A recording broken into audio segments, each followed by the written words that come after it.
ভাত বেশি হয়ে গেলে সেই ভাত ফেলে না দিয়ে আপনারা সহজেই বানিয়ে ফেলতে পারেন বাসি ভাতের পোলাও কিংবা ভাত ভাজা।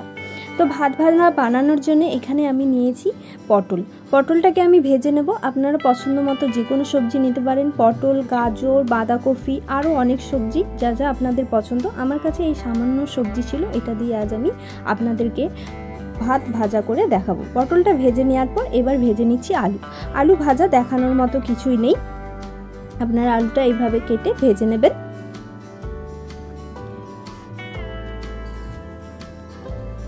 এটা অসম্ভব সুন্দর খেতে লাগে। আলু ভাজা হয়ে যাওয়ার পর এবার কড়াই তেল গরম করে এবার দিয়ে দিচ্ছি কিছু রসুন কুচি। রসুনটাকে একটু ভালো করে ভেজে নেবেন কাঁচা গন্ধ চলে যাওয়া পর্যন্ত। দেখুন একটু হালকা লাল হয়ে যাওয়ার পর এবার আমি এখানে দিয়ে দিয়েছি 2 থেকে 3টা ছোট সাইজের পেঁয়াজ কুচি।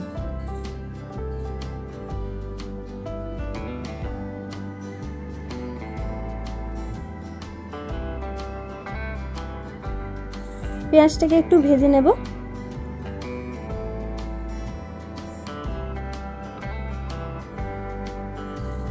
পেঁয়াজটা ভালো করে ভাজা হয়ে যাওয়ার পর এবার আমি এখানে দিয়ে দিয়েছি 2টো ডিম। আপনাদের পছন্দ মতো 2টো, 1টা, 3টে যেটা পরিমাণ মতো ভাতের পরিমাণ অনুযায়ী ডিমটা দিয়ে দেবেন। দিয়ে ভালো করে ডিমটাকেও ভেজে নিতে হবে, ঝুরো ঝুরো করে এইভাবে ভেজে নিতে হবে, ঠিক যেরকম ডিমের ভুজিয়া আমরা ভেজে থাকি। দেখুন সমস্ত সবজিগুলো আর ডিম ভেজে নিয়েছি।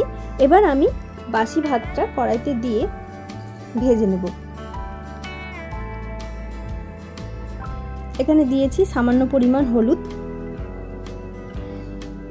দিয়ে ভালো করে ভাতটাকে ভেজে নিতে হবে। আর দিয়ে দিচ্ছি পরিমাণ মতো লবণ। ভাতটাকে ওই 5 থেকে 10 মিনিট একটু হালকা আঁচে ভালোভাবে নেড়েচেড়ে ভেজে নিলেই তৈরি হয়ে যাবে ভাত ভাজা। এবার শেষে দিয়ে দিলাম ভেজে রাখা সবজি, দিয়ে ভালো করে মিক্সড করে নিলেই তৈরি হয়ে যাবে বাসি ভাত ভাজা কিংবা বাসি ভাতের পোলাও, যেটাই আপনারা বলতে পারেন। এবার গরম গরম পরিবেশন করুন। এটা রাত্রে খেতে খুবই ভালো লাগে, আপনারাও একদিন বাড়িতে চেষ্টা করবেন। আর কেমন হয়েছে অবশ্যই কমেন্টে জানাবেন। আমার ভিডিও যদি আপনাদের ভালো লাগে অবশ্যই লাইক, কমেন্ট, শেয়ার করবেন। আর নতুন হয়ে থাকলে পেজটি ফলো করে দেবেন আর সাবস্ক্রাইব করে দেবেন। এখানেই ভিডিওটি শেষ করছি।